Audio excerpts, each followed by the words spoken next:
Pozdravljeni, dragi naši gledalci, mladi in tisti mladi po srcu. Je že nov teden in danes je 13. dan, ponedeljek, šmarnično branje, ki ga je spisala Berta Golob, nosi naslov Prosit gre. Včeraj smo slišali, da Ignacij v Afriki počasi ustanavlja misijonske postojanke. Da bi odkril primerna področja, se z ladjo neustrašno poda na pot, pri tem pa postaja pravi raziskovalec.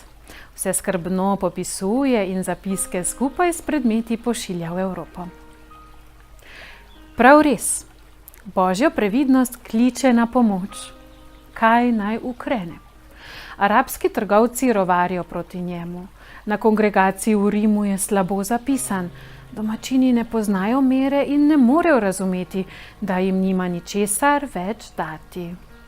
Že dolgo ga vsi imenujejo Soliman, modri človek. On pa si ne ve, s čim pomagati. O, pač, hvala, Mati Božja stopnega. Rojake pojdem prosit, da mi pomagajo. In tebe, ki veš, kako je tukaj postalo težko. Edino ti veš, da mi upada pogum. Da, pogum mi upada. Res je zdaj ta dolga pot do doma edini izhod. Najprej ga z obilno prtljago sprejme ladja, potem parnik in nato od Trsta do Ljubljane spet poštni voz. Ali je resnica? Ali samo sanja? Spet bo videl dom. Ljubljanski list sporoča, kdo prihaja na obisk. Kranjski rojak, spoštovani misionar Knoblehar.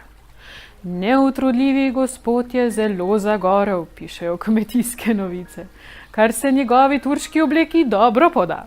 Pač Abuna je ves čas oblečen po drugačni modi, s turbanom na glavi in v široki, dolgi, rdeči halji. Brada mu sega že do pasu. Zgodnja Danica piše, da bo do smrti ostal v Afriki. Poslušali pa bi ga lahko ure in ure. In kaj vse je misionar prinesel s seboj za muzejsko zbirko v Ljubljani in na Dunaju? Zapestnice, glavnike, glasbila, rogove, kože, loke, puščice, meče, oblačila. V Ljubljani najprej obišče svojega prvega dobrotnika, škofa Wolfa, potem še nekdanje profesorje, sošolce in prijatelje. Slikarju Mateju Langusu pripade čast, da ga portretira. Kamorkoli pride, pripoveduje o svojih doživetjih. Pove tudi to, da so domačini zelo potrebni Kristusovega evangelija. Pripoveduje o sušnjih. Poslušalcem se v očeh nabirajo solze. Prevzamejo ga spomini na afriško pokrajino, na naravo, ki ima ponekod podobe raja, spet drugod pa je neusmiljeno groba in nevarna. Zvezde se v sušni dobi pomaknejo nižje in so tako svetle, velike in lepe. Ne prihiti že prvi dan, odkar je spet na Kranjskem takoj domov k staršem, sestram in bratom. Misionar je tudi zdaj, ko prihaja domov. Delati mora tisto, kar mu bo pomagalo priti do potrebnih darov za afriški misijon. Prositi, prositi in spet prositi. Po mnogih cerkvah na vsej dolgi poti. Tudi ko prispe v Škocjan, krene njegov korak najprej v župnišče pozdraviti dobrotnika, gospoda Janeza, in šele od tam domov.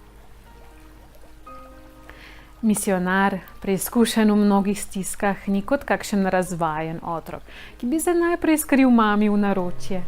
Misionar ima drugačno začrtano pot skozi življenje, celo takrat, ko ga srce vleče v objem domače hiše. Na vsakem koraku mora premagati svoje srce, če hoče, da bo to srce moglo služiti drugim. Vseeno je snidenje zelo ganljivo. Domači toliko, da ne omedlijo. Najprej ni besed. Tudi on, ki govori celo afriške jezike, prvi hip molči. Potem se vsem razveže jezik in ne morejo se načuditi drug drugemu. Tihi večerni pogovor z mamo je za misionarja kot Božji blagoslov. 2. septembra leta 1851 daruje Ignacij Knoblehar na stopnem sveto mašo, kateri pride od blizu in daleč 4000 ljudi. Ne morejo vsi v cerkev, vsi pa jočejo, ko slišijo svojega rojaka pridigati. Povsod, koder se misionar ustavi, ljudje velikodušno darujejo za njegov afriški misijon. Na Gorenjsko se gre zahvaliti kranjskim in radovljiškim duhovnikom, ki so se ga spomnili takrat, ko je bil v Rimu brez denarja in bolj lačen kot sit.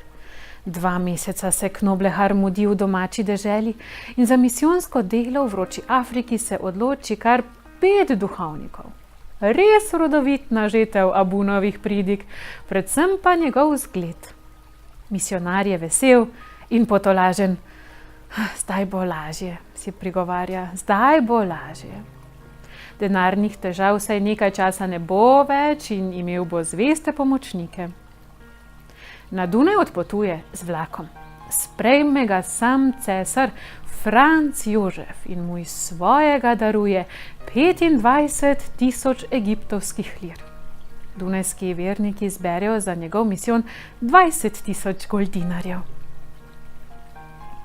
Dr. Ignacij Knoblehar, znan kot Abuna Soliman, je ta čas najbolj ugledna oseba v vsej Avstriji. Vsi častniki pišejo o njem, še o njem in spet o njem. Toda vsi ga svetu predstavljajo kot Avstrijca. Ne hitijo popravljati grobo napako slovenskih častniki. Ni Korošec, Kranjec je, to pomeni Slovenec. V Škocjanu rojen in v Škocjanu krščen. Po domače Lebnov gospod iz Škocjana. Kar je naše, je naše. On pa moli in se zahvaljuje. Na Afriko misli in na evangelij, ki naj se z njegovo pomočjo razcveti med črnimi ljudmi. In čim več sužnjev mora odkupiti, več kot le to, pregnati mora suženjstvo iz dežele. Pa tudi, če bi sam za to izgubil glavo.